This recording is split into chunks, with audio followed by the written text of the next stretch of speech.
14 h. Si vous êtes devant vos postes téléviseurs, l'actualité sur la DRTV internationale, c'est maintenant. Ouvrons cette édition 14 h, je le disais, à Makoti Poko, dans le département de Plateau, où les demandeurs d'asile originaires de la République démocratique du Congo sollicitent de leur gouvernement justice et réparation avant leur retour éventuel dans leur pays. Pour se faire entendre, ils ont rendu public une déclaration sur place à Makoti Poko. C'était en présence de Maître Christophe Muzungu, l'ambassadeur extraordinaire et plénipotentiaire de la RDC en République du Congo. Voici un extrait de leur déclaration sélectionnée par Justin Bambaka et Jaurès Sekomba. Nul n'oublie qu'en date du 16 au 17 décembre 2018, les Banounous Bobangi du village Yumbi, Nkolo et Bongende ont été le théâtre de massacres par les tribus Tiéné en complicité avec d'autres tribus. Notre souci majeur est de rentrer chez nous dans nos villages natals. De regret, nos conditions posées à la justice et l'arrestation des commanditaires du massacre, la séparation des secteurs et l'isolement de nos villages de la province du Maïndombe, la construction, réparation de nos maisons et le dédommagement de nos biens perdus, l'installation d'une sécurité durable et efficace par distraction, soit par corruption. Une cinquantaine de huttes sont construites sur 2000 maisons détruites et incendiées en Kolo et à Bongende.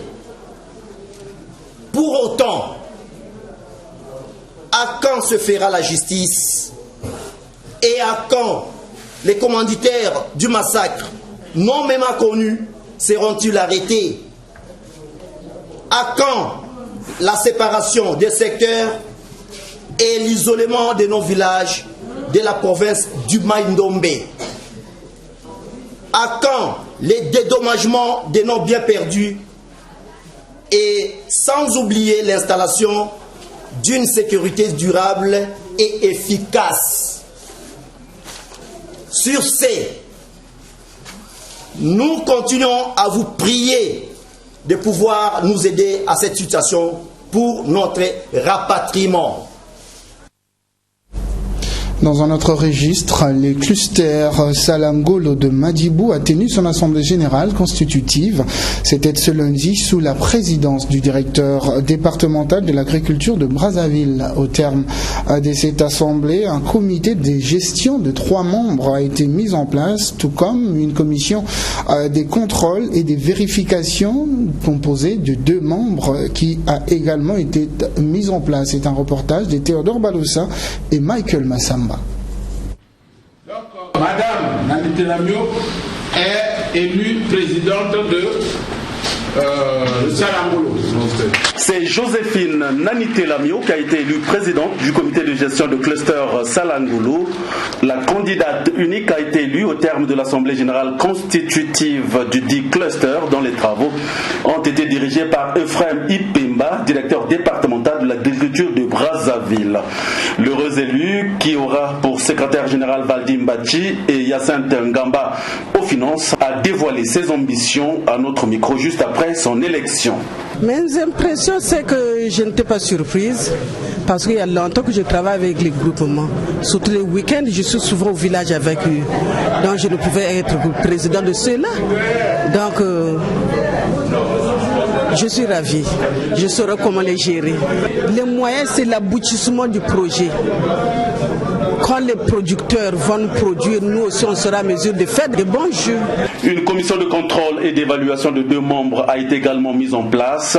Commission présidée par Amour Bionga qui aura pour secrétaire Philippe Mpiaka, signalant que peu avant la mise en place des instances dirigeantes, il y a eu examen et adoption du rapport d'activité de la commission ad hoc, de même que l'examen et l'adoption des documents documents fondamentaux du cluster, des documents adoptés avec amendement par les 12 membres du cluster.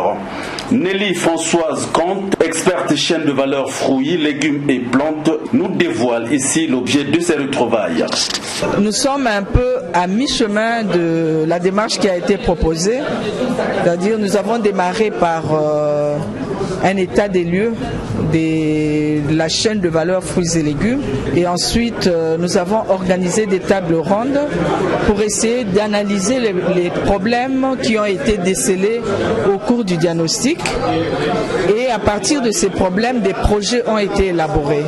Pour pouvoir porter ces projets, les acteurs concernés par la chaîne de valeur ont été sollicités pour structurer leur organisation et avoir une reconnaissance juridique. Le cluster Salangolo s'est constitué en coopérative et à partir de là, ils peuvent porter leurs projets et agir sur le plan économique parce que le but, c'est que ces entreprises soient vraiment porteurs des problèmes qui sont les leurs et aussi cherchent des solutions à leurs problèmes.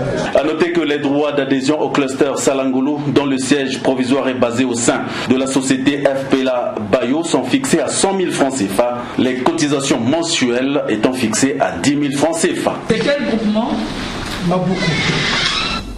Il n'y a pas de coronavirus au Congo, Dixit Mafouline, Jacqueline Lydia Mikolo et Bruno Jean-Richard Itoa. Le diplomate chinois et les membres du gouvernement ont animé conjointement un point de presse pour évoquer la question de l'épidémie. Depuis près de 2 mois, des dispositions sont prises par le gouvernement et les partenaires pour éviter la contamination à la population congolaise. Le point avec Vincent de Paul Koubemba et Roland Yakekeli. Le coronavirus n'est pas au Congo, a dit Mafouline, ambassadeur de Chine au Congo. Il a déploré la désinformation qui est faite par certains médias au sujet de l'épidémie du coronavirus. Cela a été révélé au cours d'une conférence de presse animée conjointement par Mafouline, Bruno Jean-Richard Itoa et Jacqueline Lydia Mikolo, respectivement ambassadeur de Chine au Congo, ministre de l'enseignement supérieur, ministre de la Santé, de la Population et de l'intégration de la femme au développement. Pour Mafouline, la Chine a pris plusieurs mesures pour éviter la contamination du Covid-19 au Congo. Aussi valorise-t-elle le professionnalisme et les expériences de la mission médicale chinoise et établir avec les autorités congolaises des unités d'observation sont-elles des mesures recommandées par la Chine. De décembre à ce jour, aucun cas de coronavirus n'a été signalé au Congo, selon les orateurs qui se sont livrés au jeu des questions-réponses avec les journalistes. Depuis près d'un mois, le gouvernement congolais et ses partenaires au développement ont fait de la question de prévention et protection de la population contre l'épidémie du coronavirus leur préoccupation. Mafouline a précisé qu'à ce jour, il n'y a pas un médicament qui a été retrouvé pour soigner le Covid-19. Il faut avouer qu'actuellement, il n'existe pas encore de médicaments spécifiques qui peut guérir spécialement le coronavirus. Pour le moment, les médecins chinois utilisent des méthodes proposées par notre commission de la lutte contre le coronavirus. Donc il y a la méthode de la traditionnelle qui vient de la médecine traditionnelle chinoise et la médecine moderne. Il y a une combinaison. On met les deux ensemble pour développer, des méthodes efficaces. Et la pratique clinique est encourageante.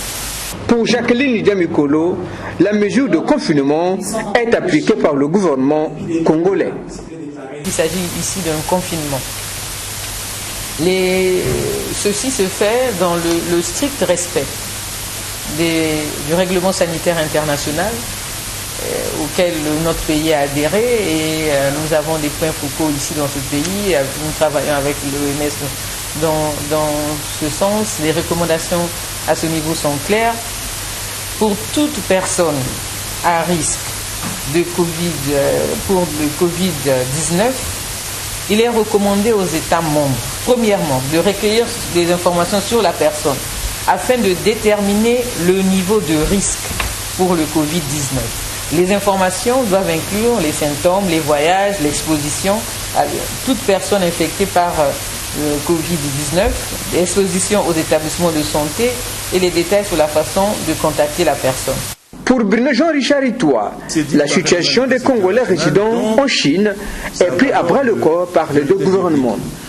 Et une cellule de crise a été mise en place pour suivre l'évolution de la situation. Réunis récemment à Addis Abeba, les ministres de la Santé de la CEMAC ont pris l'engagement d'harmoniser leur politique commune sur le Covid-19. Pour sa part, l'OMS a mis à la disposition du laboratoire national des réactifs afin de dépister le virus. Toutefois, a indiqué le délégué de l'OMS, son organisation est disposée à accompagner le gouvernement congolais. Toujours en santé, vers l'adoption d'un cadre stratégique national de lutte contre le VIH-Sida et la tuberculose. Un atelier de validation de ces documents s'est ouvert lundi à Brazzaville, et à l'occasion, la ministre de la Santé, Jacqueline Lydia Mikolo, a exhorté les séminaristes à examiner minutieusement les documents à eux soumis. Le point avec Vincent de Paul Koubemba et Roland Nyakekile une fois de plus. Acteurs de la santé et les représentants des ONG œuvrant pour la lutte contre le VIH-Sida et la tuberculose autour d'un atelier de validation de documents de stratégie nationale. Cet atelier d'un jour a été initié par l'OMS et l'ONU-SIDA en vue d'appuyer le gouvernement du Congo à renforcer sa politique de prévention et de prise en charge des personnes vivant avec le VIH-Sida et les IST. L'année 2019 qui vient de se terminer a été marquée par d'importantes améliorations de la connaissance de l'épidémie et le développement d'outils programmatiques, a reconnu la ministre de la Santé, Jacqueline Lydia Mikolo. Toutefois, c'est la ministre qui l'a aussi dit, au cours de cette année, une enquête socio-comportementale couplée à la sérologie VIH et IST chez les populations clés a été réalisée.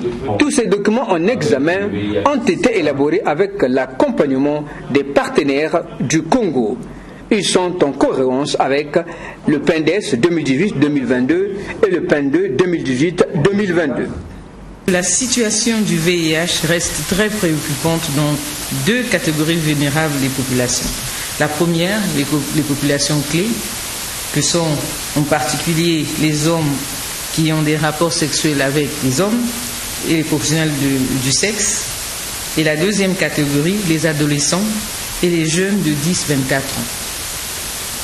Avec des niveaux de prévalence particulièrement élevés pour le VIH et les infections sexuellement transmissibles, les populations clés cumulent en même temps d'autres facteurs de vulnérabilité, puisqu'il s'agit des populations difficilement accessibles.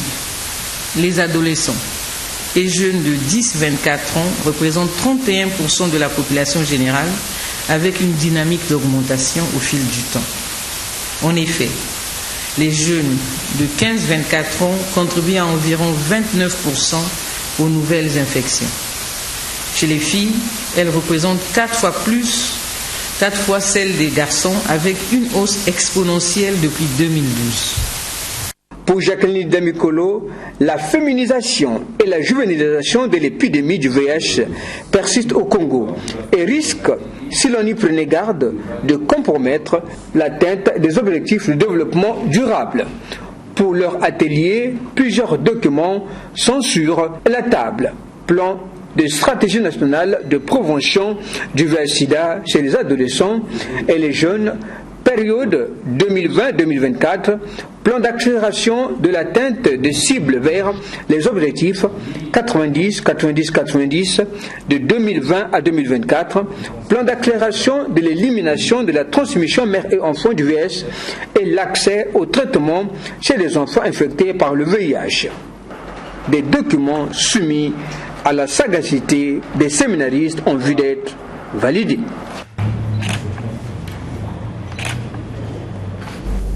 Poursuivons cette édition dans un autre registre pour dire que la société Clavis Atlas Service vient de lancer sa campagne de sensibilisation sur l'orientation scolaire des élèves en classe de terminale. C'était donc ce lundi et la directrice de cette structure et sa délégation ont rencontré les élèves du lycée Chaminade et ceux du lycée technique commercial premier main pour leur présenter les services de cette société. C'est un reportage de Rachika Sumba, bien aimé Condé, voici que je vous propose à l'instant. Sensibiliser les élèves et les étudiants sur l'orientation scolaire, les accompagner dans la réalisation de leurs projets académiques à venir, c'est l'objet de la descente du personnel de Clavis Atlas Service dans les établissements scolaires. Cette sensibilisation, qui s'étend sur une semaine, a commencé ce lundi au lycée Chaminade. Ici, Flavie Oyabi-Lombo, directrice de Clavis Atlas Service, a entretenu les élèves de terminale A, C et D, question de leur présenter ses services. Le travail que nous faisons agréablement ce matin consiste en un échange à bâton rompu avec les élèves de terminale précisément, à qui nous expliquons en fonction de la série d'études dans laquelle ils sont, quelles sont les filières supérieures qui se proposent à eux, comment organiser des études supérieures en local ou bien à l'étranger, comment partir en séjour académique à l'étranger, en fonction de leurs compétences, de leur motivation, de leurs rêves, comment est-ce qu'ils peuvent effectivement réaliser leurs études supérieures et obtenir le diplôme tant attendu dont ils rêvent. Nous sommes absolument satisfaits de ce que nous faisons sur le terrain. Après Chaminade, destination lycée technique commercial Prime-Mai, où la directrice de Clavis Atlas Service a tenu le même discours. Une initiative saluée par les lycéens, à l'instar de Lisa Nkunku. Moi, je trouve ça bien parce que moi, par exemple, je veux qu'on m'oriente sur ce que je veux faire. Si quelqu'un fait la gestion, il veut avoir des bases et prendre des bases. Et je trouve que ce que la demoiselle a dit, c'est bien. Parce que ça aide au fait la personne après les études qu'elle a fait au lycée, les connaissances qu'elle a acquises pour pouvoir monter une affaire et pour pouvoir continuer, pour ne pas rentrer dans le chômage au fait. Elle m'a demandé d'aller les voir, ils vont m'aider et c'est ce que je compte faire. Durant cette semaine c'est la ville de Brazzaville qui est concernée par ces descentes de la directrice Clavis Atlas.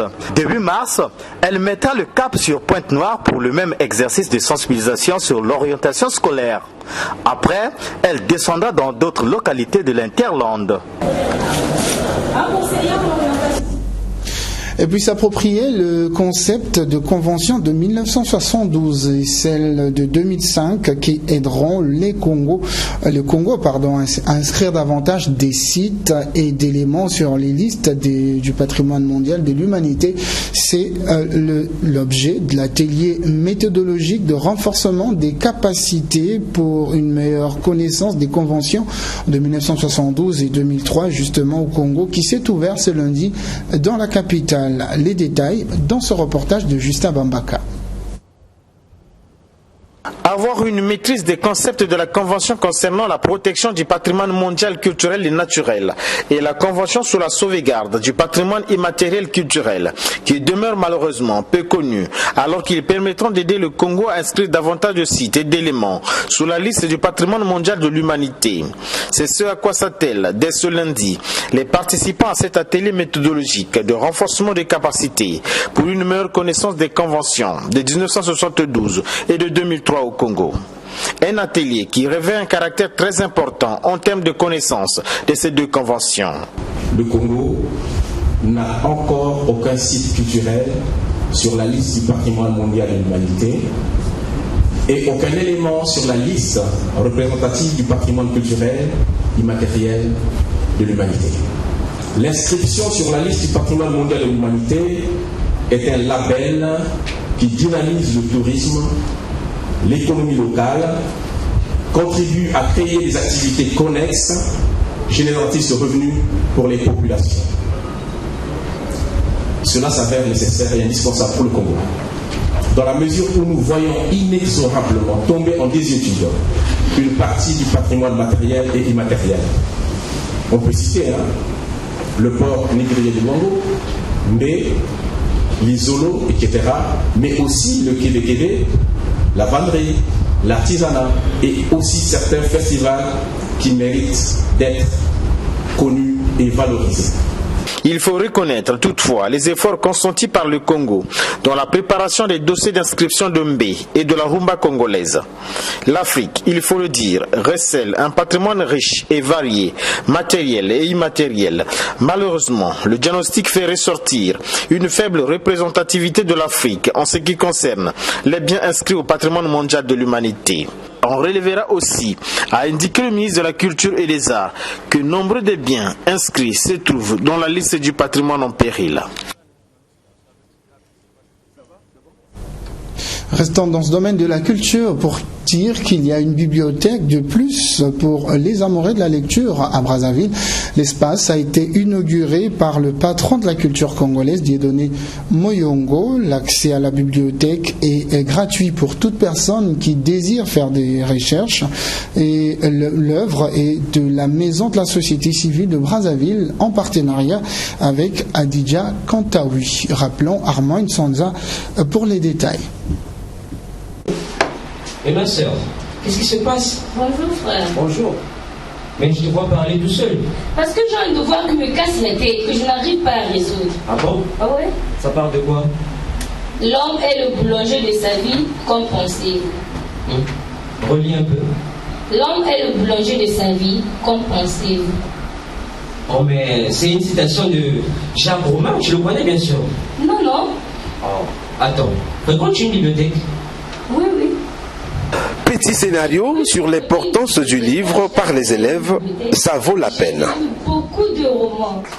Ensuite, coupure du ruban symbolique.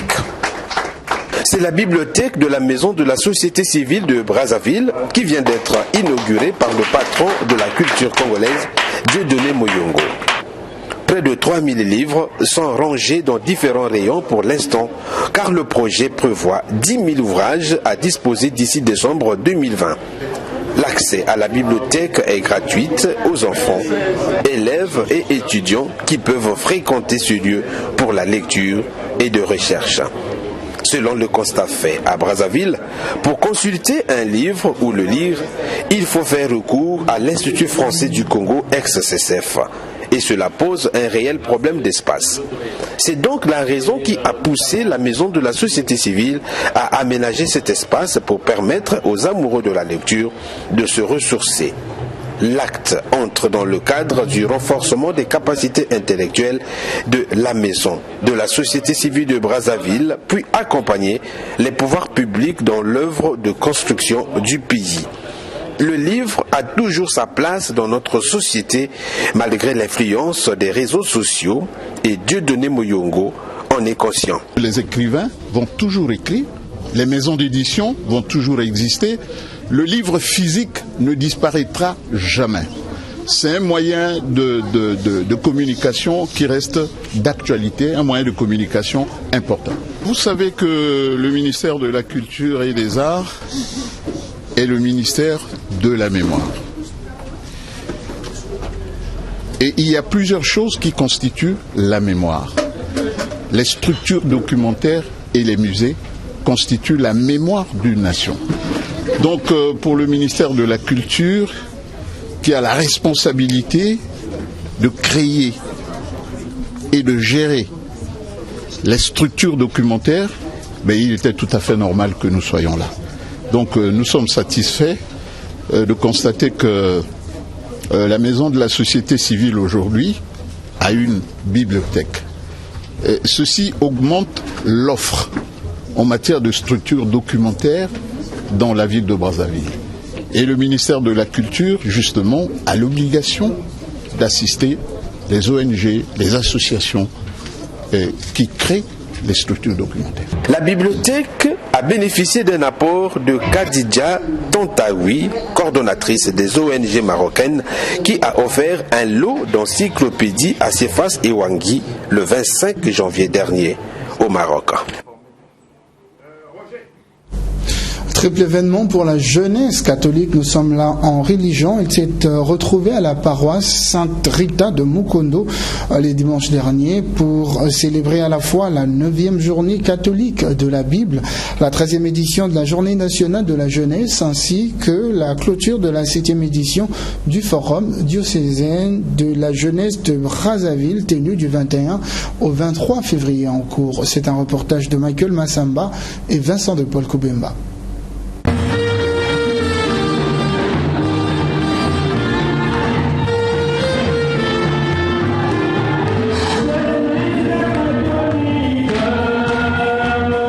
Journée catholique de la Bible a été célébrée le dernier dimanche du mois de février. Une célébration couplée à la 13e édition de la Journée nationale de la jeunesse catholique. Les jeunes de différentes paroisses du diocèse de Brazzaville ont profité de la messe du dimanche de la Bible pour clôturer la 7e édition du forum diocésain de la jeunesse. Un forum placé sous le thème « Jeunes de Brazzaville, qu'as-tu fait de ton baptême ?»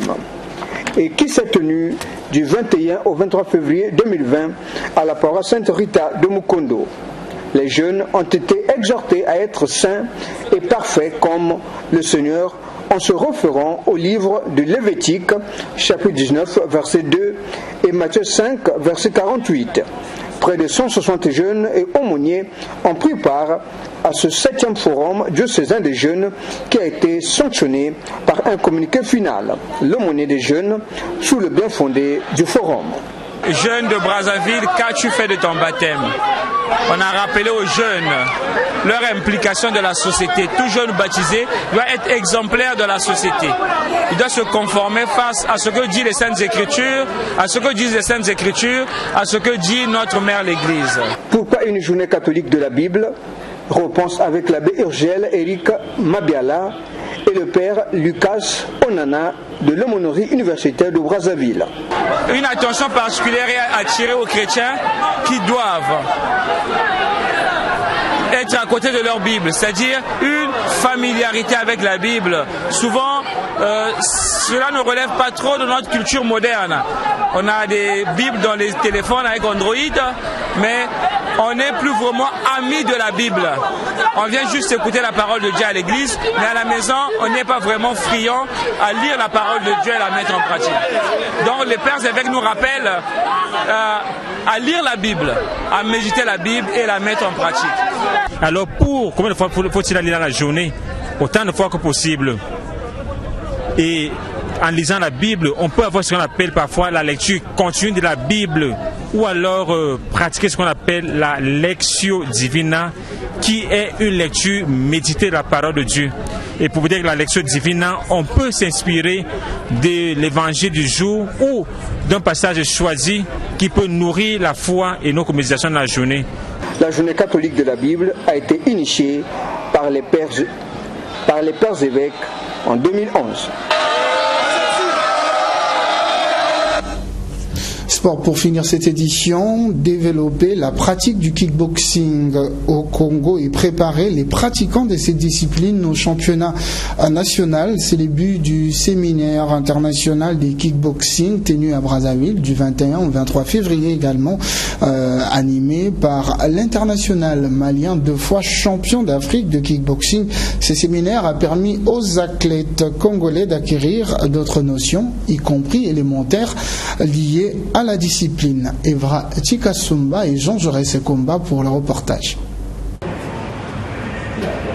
Les pratiquants du kickboxing ont su saisir l'opportunité. Du double champion d'Afrique, M.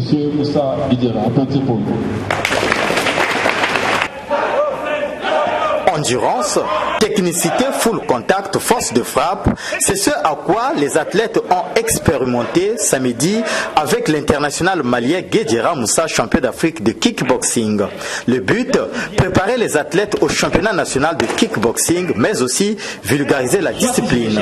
Jean-Claude Ndoudi, premier vice-président du comité national de kickboxing, revient sur les enjeux de ce séminaire international kickboxing organisé pour la première fois à Brazzaville. Sur le règlement et les techniques du full contact kickboxing et Muay Thai, l'apprentissage au niveau international, la préparation physique et mentale, l'alimentation et autres. Alors, nous disons merci d'avoir à apporter au cours de ce stage la contribution multiforme de chacun de vous pour sa réussite, dans la disponibilité, la compréhension, la collaboration et les échanges pour élever le sport de combat dans notre pays. Arrivé à Brazzaville le 18 février dernier sous mandat de la Confédération africaine de kickboxing, Guedjera Moussa veut donner l'envie aux jeunes Congolais pratiquant le kickboxing de devenir champions. Organisé par le comité national de kickboxing, ce séminaire international axé sur le full contact, le kickboxing, le Muay Thai, autrement dit la boxe thaïlandaise, et le règlement a permis aux athlètes congolais de se faire une idée de conquérir les médailles dans les compétitions, surtout à l'échelle internationale. Plus d'une centaine d'athlètes venus de tous les départements en préparent à ce séminaire international de kickboxing. Le kickboxing, affilié à la boxe, c'est Elvis Okoko, secrétaire général de la Fédération congolaise de boxe, qui a donc procédé au lancement de ce séminaire international.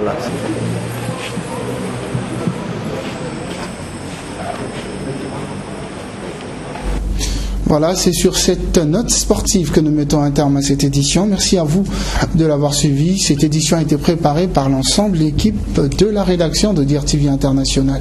Au revoir et à très bientôt.